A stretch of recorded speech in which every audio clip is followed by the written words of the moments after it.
तो हम लोगों ने आइडेंटिफायर्स देखे थे, ठीक है। आइडेंटिफायर्स किस तरीके से काम करते हैं, क्या उनका इम्पोर्टेंस होता है, उसके सी कैरेक्टर सेट के अंदर हमने ये देखा था। फिर हमने देखा कि सी कैरेक्टर सेट क्या होता है, सी का जो कैरेक्टर सेट है वो क्या होता है। सी के कैरेक्टर सेट में क्या आते हैं, अल्फ़ाबेट्स आते हैं, डिजिट्स आते हैं और स्पेशल सिम्बॉल्स आते हैं, special character. Yes. Special characters आते हैं, ठीक है। तो इन सब से मिलके हमारा सी का कैरेक्टर सेट बनता है। आज हम देखते हैं कि वेरिएबल्स क्या होते हैं, ओके। तो वेरिएबल कैसे होते हैं कि वेरिएबल एक खाली बक्से की तरह हो सकते हैं कि जिसके अंदर हम कुछ स्टोर कर सकते हैं। जब हम प्रोग्रामिंग करते हैं तो इंग्लिश में हम लोग जो कोड होता है हमारा वो इंग्लिश में होता है, तो इसके जो वर्ड्स होते हैं इनको या कोई अल्फ़ाबेट्स, इन्हें हम वेरिएबल की तरह यूज़ कर सकते हैं, ठीक है। लेकिन जब हम कोई वेरिएबल डिक्लेयर करते हैं तो ये भी हमें जानना ज़रूरी होता है कि हम इसमें क्या स्टोर करना चाहते हैं।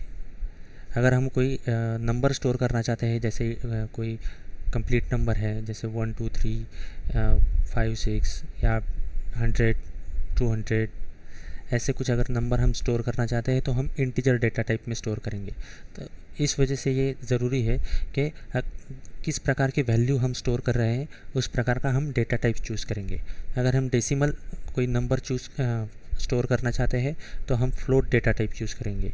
अगर हम कोई complete non decimal value store कर रहे हैं तो हम इंटीजर डेटा टाइप हम चूज़ करेंगे,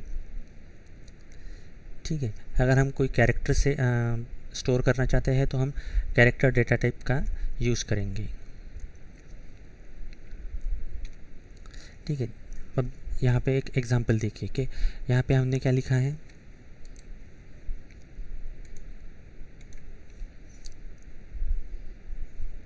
ये देखिए ये क्या लिखा है, integer a is equal to 10, ठीक है। पहले क्या लिखा है, इंटीजर, ठीक है, इंटीजर, ठीक है। उसके बाद हमने स्पेस दे के लिखा a और इक्वल टू के बाद लिखा हमने 10 सेमी कॉलन। तो ये जो सेमी कॉलन है ये क्या कहलाता है प्रोग्रामिंग में, फुल स्टॉप, फुल स्टॉप से। ठीक है। सेमी कॉलन जो होता है वो प्रोग्रामिंग में सी सी प्लस प्लस जावा और भी जितनी सारी प्रोग्रामिंग हम लोग जहाँ पे सेमी कॉलन का यूज़ होता है वहाँ पे सेमी कॉलन क्या कहलाता है, फुल स्टॉप, ठीक है। तो जब हम ऐसा लिखते हैं integer space a equal to 10, तो मान लीजिए कि ये हमारी कोई एक कंप्यूटर मेमोरी है, ठीक है, ये एक कंप्यूटर मेमोरी है। तो इसमें कहीं तो भी एक खाली बक्सा तैयार हो गया, ठीक है, जिसका नाम a है और उसका डेटा टाइप क्या है, इंटीजर, इंटीजर। ठीक है। अब ये तैयार हो गया और उसके अंदर हमने क्या कहा कि उसके अंदर वैल्यू रखो 10, तो उसके अंदर वैल्यू आई 10, ओके। तो हमें ये नॉन डेसिमल वैल्यू स्टोर करनी थी, तो इस वजह से हमने क्या लिया, एक इंटीजर वेरिएबल लिया या इंटीजर डेटा टाइप वेरिएबल लिया, ठीक है, यस सर। ओके। अब जैसा कि हमने यहाँ पे ये जो हुआ है ये क्या हुआ, हमने वेरिएबल को डिक्लेयर भी कर दिया और इनिशियलाइज भी कर दिया। अब यहाँ पे हमने क्या किया, ये देखिए यहाँ पे क्या किया, एक वेरिएबल को सिर्फ डिक्लेयर कर दिया है।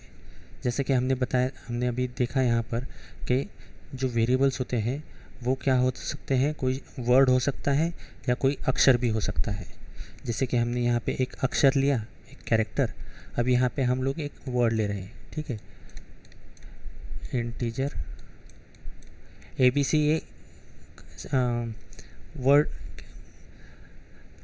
एक जो शब्द होता है वो क्या होता है, मतलब एक वर्ड जो होता है वो क्या होता है, it's a combination of character, yes sir. ठीक है।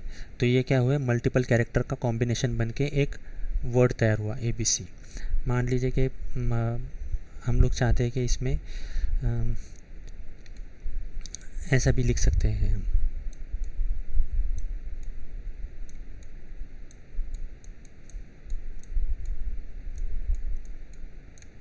अब इंटीजर सागर, तो सागर क्या है?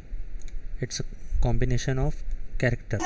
कैरेक्टर। ठीक है, ये क्या हुआ? एक वर्ड हुआ, लेकिन ये वर्ड क्या हुआ? Combination of character. तो यहाँ पे ये शब्द भी हम इसे यूज़ कर सकते हैं और इसे कैरेक्टर में भी हम यूज़ कर सकते हैं वेरिएबल्स को। ठीक है, अब यहाँ पर हमने क्या किया? एक सिर्फ वेरिएबल डिक्लेयर कर लिया ABC नाम का। ठीक है, यही एग्जांपल लेते हैं कि मान लीजिए कि कंप्यूटर मेमोरी में कहीं तो भी एक बॉक्स तैयार हो गया एक। ठीक है, किस डेटा टाइप का है ये? इंटीजर डेटा टाइप का है और इसका नाम क्या है? ABC। लेकिन इसके अंदर कोई वैल्यू है क्या? अभी फ़िलहाल के लिए नहीं सर। इसके अंदर कोई वैल्यू नहीं है। तो ये क्या हो गया? एक खाली बॉक्स हो गया। जब हमें ज़रूरत महसूस होगी कि हाँ इसके अंदर हम वैल्यू दे सकते हैं, ठीक है, तो उस हिसाब से जो प्रोग्रामर है वो उसके अंदर वैल्यू देगा। ज़रूरी नहीं कि जब हम वेरिएबल को डिक्लेयर करें तभी उसको इनिशियलाइज़ भी कर दें। ठीक है, वेरिएबल डिक्लेयर करने के दो तरीके होते हैं। एक होता है वेरिएबल डिक्लेरेशन और एक होता है वेरिएबल डिक्लेरेशन विथ इनिशियलाइजेशन। ठीक है, ठीक है, तो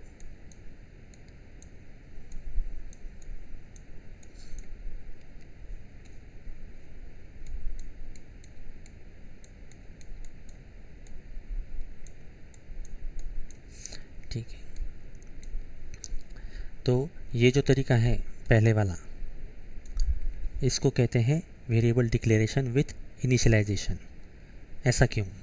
क्योंकि यहाँ क्या हुआ, हमने ये जो 10 है ये वैल्यू इसको इनिशियलाइज कर दी इस वेरिएबल। मैंने मतलब स्टोर मेमोरी में स्टोर हो गया कि हम के नहीं। हाँ, मेमोरी हाँ में सर। स्टोर हो गया, ये हमने उसको दे दिया, इनिशियलाइज कर दिया इस वेरिएबल को।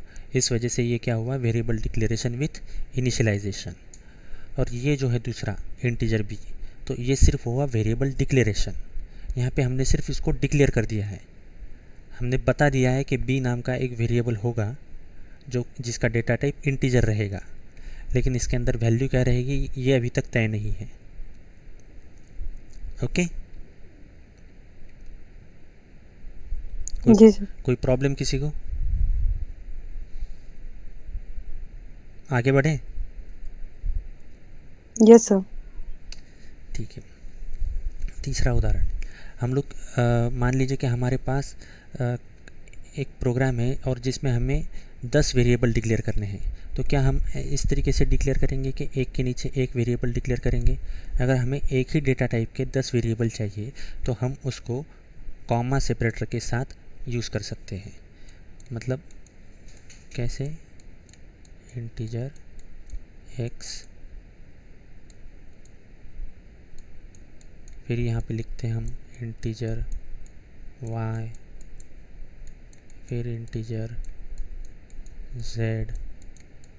तो ऐसे 10 वेरिएबल हो जाते हैं हमारे पास। ठीक है, तो इससे बेहतर क्या है कि यहीं पे कॉमा देके, एक ही तो डेटा टाइप है इनका, क्या है? इंटीजर टाइप के हैं, तो इनको कॉमा देके भी हम इनको डिक्लेयर कर सकते हैं। और यहाँ पे किसी वेरिएबल को, ना x को, ना y को, ना z को, ना किसी वेरिएबल को हमने कोई वैल्यू असाइन नहीं की है, इनिशियलाइज नहीं की है। तो ये क्या हुआ? सिर्फ variable declaration. Okay, yes sir. ठीक है, अब जैसे कि हम वेरिएबल को वेरिएबल के अंदर कोई वैल्यू स्टोर करते हैं, इंटीजर वैल्यू या डेसिमल वैल्यू। ठीक, तो वैसे ही हम किसी पर्टिकुलर कैरेक्टर को भी स्टोर कर सकते हैं। हेलो। हेलो जी प्रथमेश जी।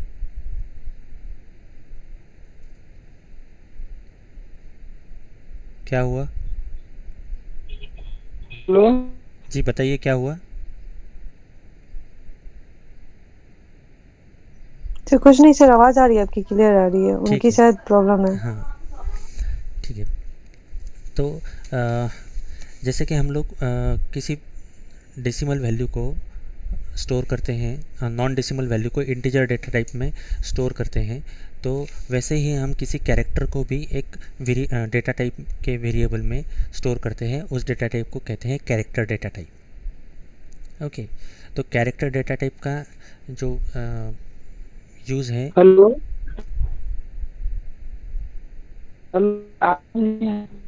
हेलो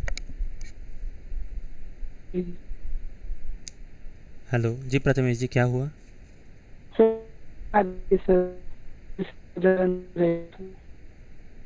प्रथमेश जी, आपकी आवाज़ नहीं आ रही है ठीक से।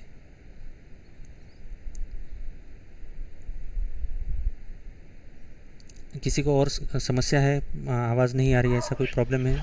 सर इनको बोलिए कट करके फिर से ज्वाइन करने के लिए। प्रथमेश जी, आप फिर से ज्वाइन हो जाइए।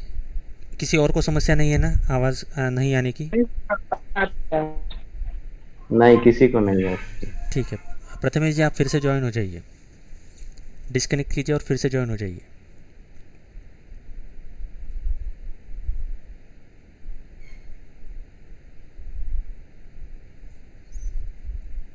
ठीक है, तो हम कंटिन्यू करते हैं कि जैसे एक नॉन डेसिमल वैल्यू को स्टोर करने के लिए हम इंटीजर डेटा टाइप का यूज़ करते हैं, इंटीजर डेटा टाइप वेरिएबल का, वैसे ही किसी सिंगल कैरेक्टर को यूज़ करने के लिए हम कैरेक्टर डेटा टाइप का यूज़ करते हैं। ठीक है, तो जब कैरेक्टर डेटा टाइप का यूज़ करते हैं तो हम उस कैरेक्टर को सिंगल कोट के अंदर यूज़ करते हैं। अब अगर यहाँ पर x की वैल्यू अगर हम चेक करें, मान लीजिए कि ये एक हमने एक ये स्टेटमेंट एग्जीक्यूट किया, character x is equal to single quote में y है, तो ये हमारी कंप्यूटर मेमोरी है।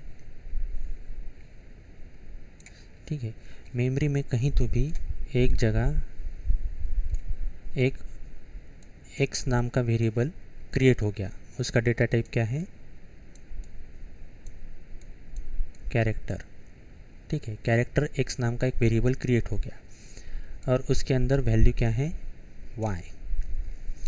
तो जब हम x की वैल्यू चेक करते हैं, x का नाम नहीं, हाँ, x की वैल्यू जब चेक करते हैं तो क्या आएगा उसका ना? x की वैल्यू क्या है? y वैल्यू है। कंफ्यूजिंग है ये या क्लियर है?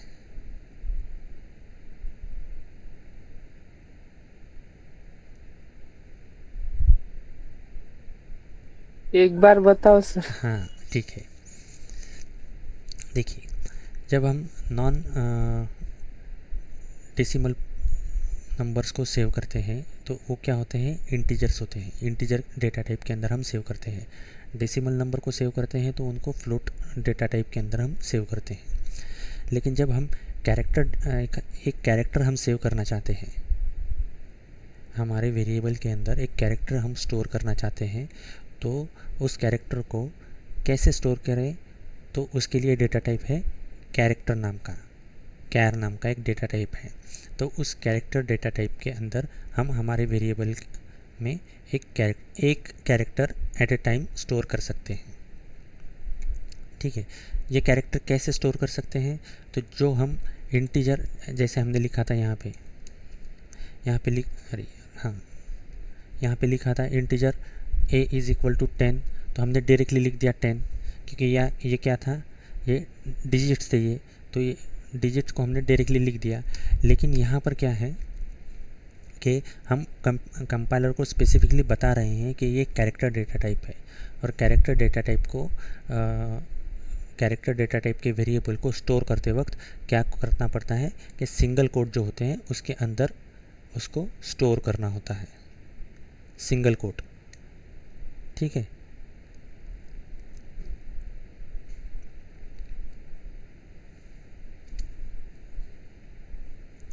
ओके,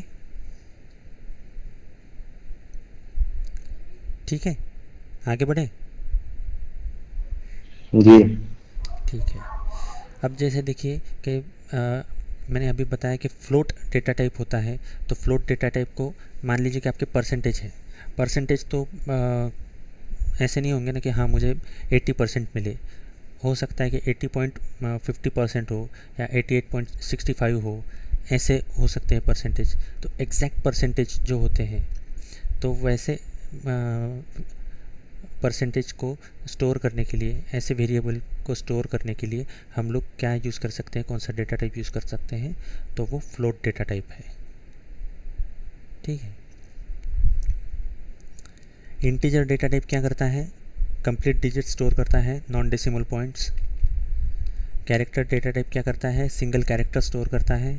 और फ्लोट डेटा टाइप क्या करता है, डेसिमल पॉइंट्स जो होता है, डिजिट्स विथ डेसिमल पॉइंट, वो भी स्टोर करता है।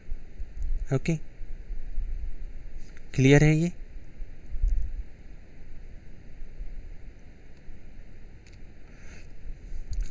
हाँ, जैसे कि अभी हमने बात की कि इंग्लिश के जो वर्ड्स होते हैं कि उनको हम वेरिएबल की तरह यूज़ कर सकते हैं, लेकिन ये कम्प्लीटली ट्रू नहीं है, ये पूरा सही नहीं है।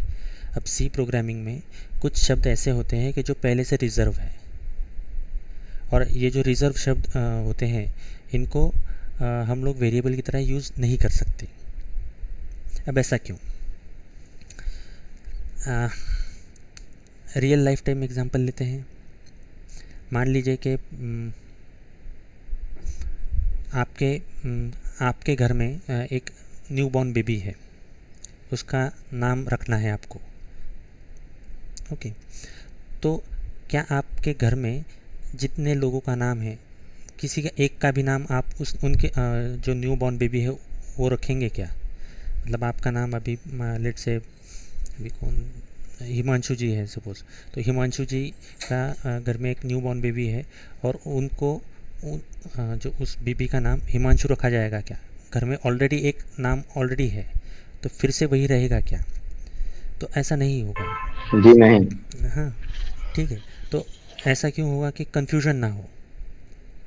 तो जैसे कि सी लैंग्वेज को जब डेवलप किया गया, तो डेवलप करते वक्त कुछ वर्ड्स को इन जो डेनिस रिची थे उन्होंने क्या किया कि रिज़र्व करके रखा कि हाँ ये जो वर्ड्स है ये इनको रिज़र्व रखेंगे ये, और इन वर्ड के साथ जब भी कंपाइलर इन वर्ड को एग्जीक्यूट करेगा तो कंपाइलर को पहले से पता होगा कि इन शब्दों का क्या मीनिंग होता है। ठीक है, तो इन शब्दों को वेरिएबल की तरह यूज़ नहीं किया जाएगा क्योंकि ये पहले से रिज़र्व है। ठीक है, अब जैसे कि यहाँ पे एक एग्ज़ाम्पल देखते हैं हम।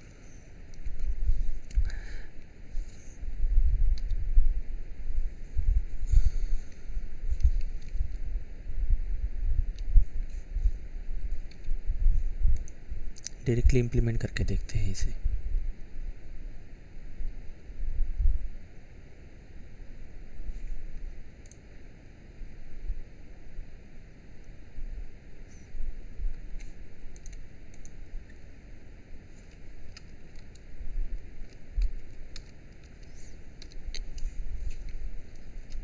स्क्रीन शेयर हो रही है ना?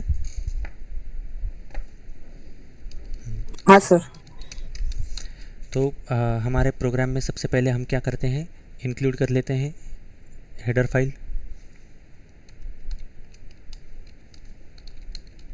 ठीक है, अच्छा ये कौन बताएगा कि ये हेडर फाइल हमने क्यों इंक्लूड की?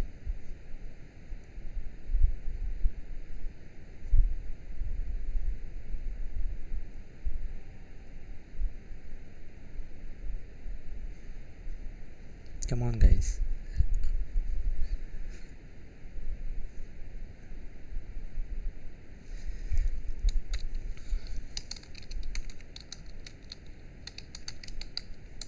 तो ये एक तो बता दो यार।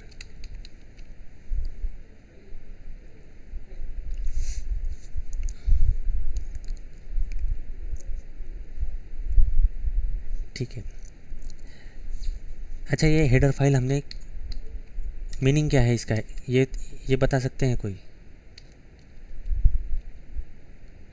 Standard input output dot header, ये मीनिंग है। ये हमने जब हमने पहला प्रोग्राम डिस्कस किया था हेलो वर्ल्ड, उसमें मैंने ये बताया था कि इसका मीनिंग क्या है कि ये standard input output dot header file है।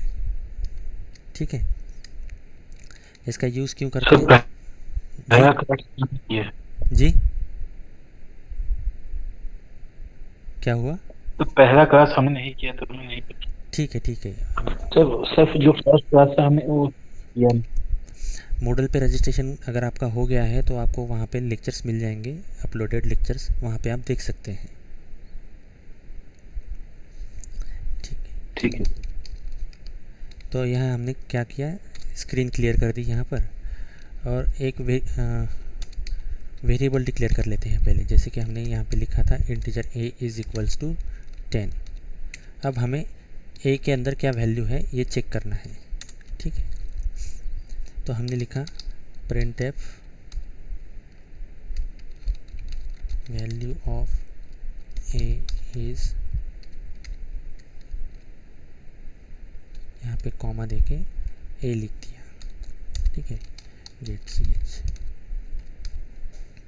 सेव कर लेते हैं प्रोग्राम को।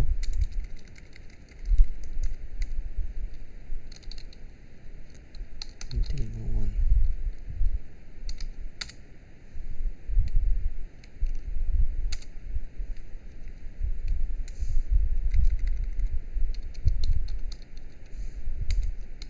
सर जी। ये मोबाइल में जमता ही नहीं सर ये।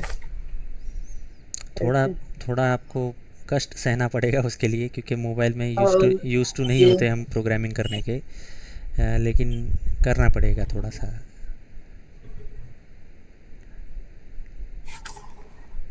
अभी फ़िलहाल आप प्रोग्रामिंग मोबाइल पे ध्यान मत दीजिए, मोबाइल पे प्रोग्रामिंग करने का ये समझ लीजिए, ओके। ठीक है। जब हम लोग लेक्चर में डिस्कशन कर रहे होते हैं, कुछ टॉपिक नया डिस्कस कर रहे होते हैं, तो क्या आप लोग यहाँ ध्यान दीजिए ताकि आपको बाद में कोई समस्या ना आए, हाँ सर। ठीक है। अगर कंप्लीट आपका अटेंशन यहाँ पे है तो बहुत कम समस्याएं आएंगी आपको, और इसके बाद भी अगर इसके बावजूद भी अगर कोई प्रॉब्लम आता है तो आप बिल्कुल पूछ सकते हैं, ठीक है। तो हमने ये प्रोग्राम सेव कर लिया यहाँ पर। अब कंपाइल करके देखते हैं इसे कि ये क्या है। तो हमारे प्रोग्राम में कोई एरर नहीं, कोई वार्निंग नहीं, ठीक है। हाँ, मेरा सवाल था कि हमने ये स्टैंडर्ड इनपुट आउटपुट इंक्लूड क्यों किया। तो जैसे कि ये प्रिंट एफ स्टेटमेंट है, प्रिंट एफ जो फंक्शन है, तो ये प्रिंट एफ फंक्शन का काम क्या है, ये कंपाइलर को कैसे पता चलेगा। तो ये जो standard input output header file है, उस फाइल में ये पहले से इसका मीनिंग लिखा हुआ है कि जब भी ये प्रिंट एफ आएगा तो ये डबल कोट्स में जो लिखा होगा वो एज इट इज़ प्रिंट कर देना कंसोल स्क्रीन पे। तो ये काम प्रिंट एफ फंक्शन का है जो कि इस हेडर फाइल में लिखा हुआ है। तो इस वजह से हमने ये stdio.h ये हेडर फाइल इंक्लूड की। अब क्लियर हुआ ये, ठीक है। हाँ सर। हमने इसे कंपाइल करके देखा तो हमारे प्रोग्राम में कोई वार्निंग नहीं, कोई एरर नहीं, ठीक है। हमने इसे रन करके देखा। अब रन करने के बाद हमें क्या आउटपुट मिला है, वैल्यू ऑफ ए इज़, और ब्लैंक दिखाई दे रहा है। कुछ वैल्यू दिखाई दे रही है क्या? नहीं। नहीं। तो क्या गलती हुई है हमसे, तो हमने यहाँ पे क्या किया, कंपाइलर को सिर्फ बता दिया। यहाँ पर क्या किया, कंपाइलर को सिर्फ बताया कि ए को प्रिंट करना है, ठीक है। तो कंपाइलर ने कहा कि ठीक है, यहाँ तक तो वो उसने प्रिंट कर दिया कंपाइलर ने, वैल्यू ऑफ ए इज़, इस यहाँ तक तो प्रिंट हो गया। उसके बाद क्या प्रिंट करना था, ए के अंदर जो वैल्यू है, एक्चुअल वैल्यू, ए के अंदर क्या है, एक्चुअल वैल्यू 10 है ना। तो ये 10 प्रिंट करना था। तो कंपाइलर को कैसे पता चलेगा कि ए के अंदर वैल्यू कौन सी है। तो हमें स्पेसिफिकली बताना होगा कंपाइलर को कि हाँ इसके अंदर क्या है। ये एक ए जो है ये एक इंटीजर टाइप के वेरिएबल है और इसके अंदर डिजिट्स हैं। क्या है इसके अंदर, डिजिट है। तो हम इसे बताएंगे कि इसके अंदर क्या है, परसेंट डिजिट। तो जब भी हमें कोई इंटीजर वैल्यू को प्रिंट करना है तो %d देना ज़रूरी है, d फॉर डिजिट। ओके, हमने इसे फिर से सेव किया, कंपाइल किया, रन किया, तो देखिए अब वैल्यू आ गई हमारी। Value of a is 10। अगर हम ये नहीं देते हैं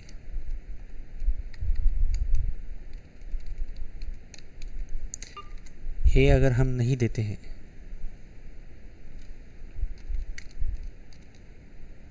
तो ये वैल्यू प्रिंट नहीं करेगा।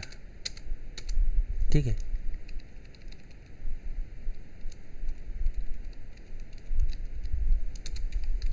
जब हम उसे बताएंगे स्पेसिफिकली कि हाँ ये एक इसके a के अंदर डिजिट्स ही है तो ये उसे प्रिंट कर देगा।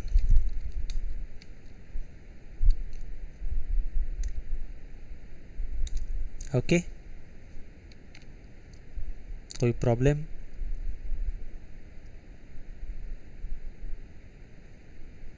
किसी को कोई समस्या इस प्रोग्राम में कि डिजिट कैसे प्रिंट करते हैं?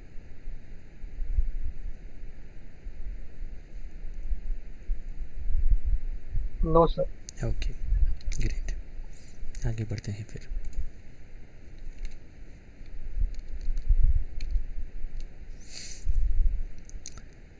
ठीक है, तो अब जैसे कि हमने देखा था कि सी प्रोग्राम में कुछ जो वर्ड्स होते हैं वो पहले से रिज़र्व होते हैं। अब ये जो रिज़र्व वर्ड होते हैं इनको हम वेरिएबल की तरह यूज़ नहीं कर सकते। ठीक है, तो सी प्रोग्रामिंग में 32 ऐसे वर्ड्स हैं जो रिज़र्व होते हैं। ठीक, तो ये है वो 32 वर्ड्स। ठीक, integer, character, long, union, continue, go to, size of, while, if, double, enum, constant, for, volatile, do, else, struct, register, float, sign, type def, switch, break, extern, short, void, auto, case, static, return, unsign and default। ये 32 keywords हैं। जैसे कि हम लोग अभी देख रहे थे कि वेरिएबल डिक्लेरेशन हमने किया था इंटीजर के ज़रिए।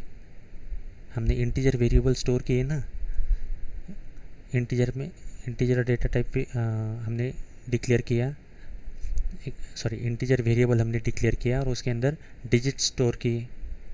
तो क्या हम एक इंटीजर को एज ए वेरिएबल ले सकते हैं? इंटीजर इक्वल टू 10 ऐसा लिख सकते हैं? तो ये पॉसिबल नहीं है। तो ऐसे 32 कीवर्ड्स हैं जो रिज़र्व हैं। ठीक है, ये सब हम जब प्रोग्रामिंग करेंगे हमारा कोड फ्लो में आएगा, हम लोग फ्लो में प्रोग्रामिंग करते जाएंगे तो धीरे धीरे हमें पता चल जाएगा कि कौन से वर्ड्स कीवर्ड्स है और कौन से वर्ड्स कीवर्ड्स नहीं हैं। हम लोग कौन से कीवर्ड्स यूज़ नहीं कर सकते। तो ज़्यादातर क्या होता है कि यही जो सी है वो इन्हीं 32 कीवर्ड्स के आधार पर हम लोग इसका कोड करेंगे सी प्रोग्रामिंग में। इसके बाहर कुछ नहीं है, 32 कीवर्ड्स के बाहर कुछ नहीं है। जितने सारे प्रोग्राम हो सी के जितने सारे प्रोग्राम हैं उन सारे प्रोग्राम्स में आपको इन 32 कीवर्ड्स के अलावा और कोई कीवर्ड नहीं मिलेगा। बस उसको यूज़ कैसे करना है वो सीखना है हमें। ठीक है, ये सारे शब्द जो होते हैं ये क्या होते हैं? लोअर केस में होते हैं।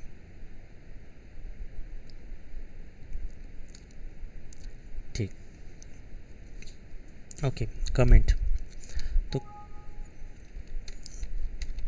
कमेंट जो होते हैं प्रोग्राम ही देखते हैं, इसको प्रोग्रामेटिकली ही देखते हैं।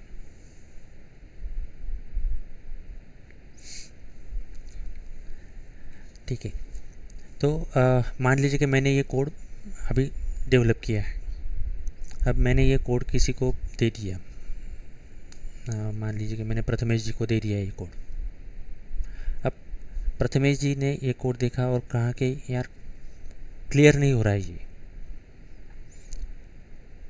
ये जो है ये क्यों और कैसे एग्जीक्यूशन कैसे होगा इसका, ये लिया गया, वेरिएबल क्यों लिया गया, ये CLR क्या करता है, मुझे कुछ भी समझ में नहीं आ रहा है।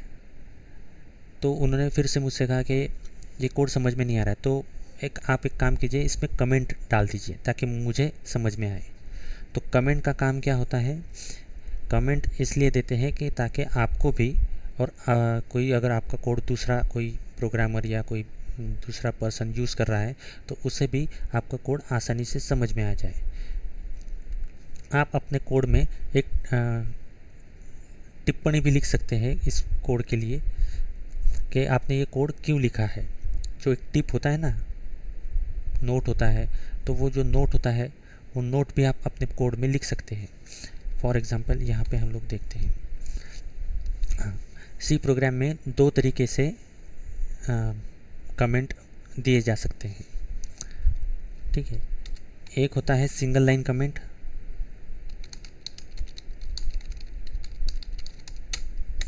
और एक होता है मल्टी लाइन कमेंट, ठीक है। अब जितना सारा पोर्शन कमेंट में है तो वो पोर्शन कंपाइलर एग्जीक्यूट नहीं करता, ना ही उसे रीड करता है। वो सिर्फ जो प्रोग्रामर होते हैं उन्हीं के लिए होता है। तो सिंगल लाइन कमेंट को कैसे लिखते हैं, तो सिंगल लाइन कमेंट होती है सिर्फ ऐसे, डबल फॉरवर्ड स्लैश से आप single line comment C programming में दे सकते हैं। ये क्या हुआ, ये फॉरवर्ड स्लैश हुआ, इसे कहते हैं फॉरवर्ड स्लैश। तो दो बार दिया तो हमने इसे कहा डबल फॉरवर्ड स्लैश, ठीक।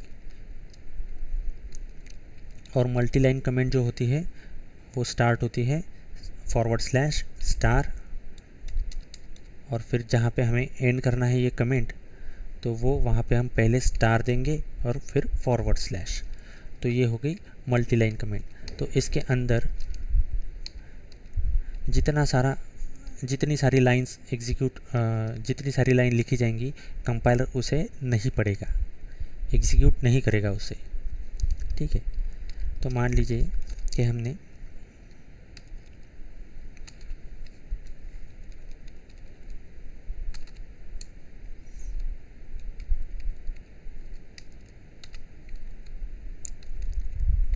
अब यहाँ पर ये क्या है, तो हमने यहाँ पर लिख दिया this is standard input output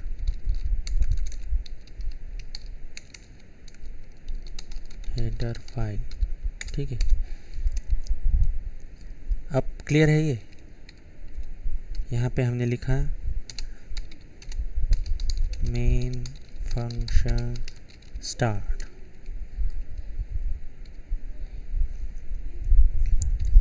फिर यहाँ पे हमने लिखा वेरिएबल a इज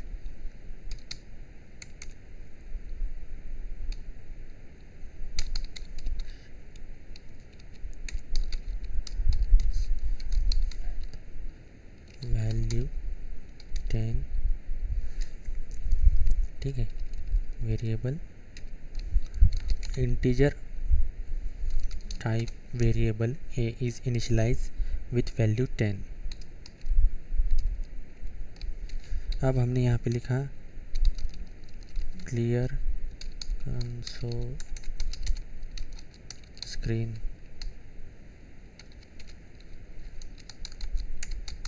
प्रिंट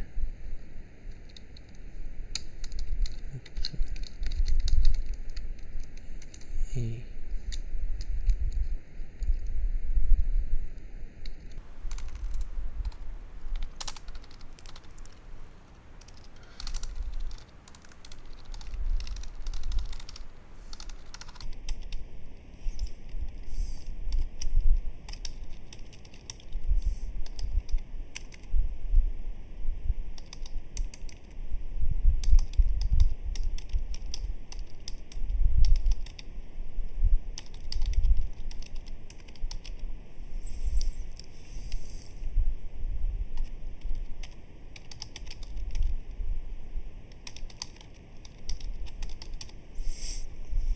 अब ये प्रोग्राम मैंने अगर किसी को दे दिया तो हर एक कोई समझ पाएगा उसे।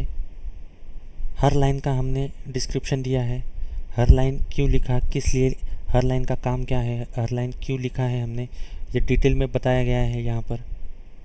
तो कमेंट देने से क्या फ़ायदा हुआ कि अगर ये कोड मैं किसी और को भी देता हूँ तो उन्हें भी ये पता चल जाएगा कि ये ईच एंड एवरी लाइन हमने क्यों लिखी है। ठीक है, कोई प्रॉब्लम है कमेंट्स में?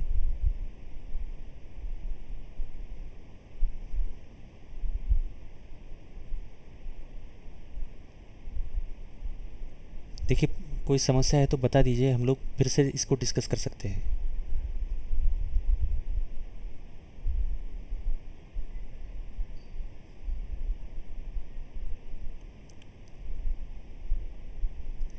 ठीक है, तो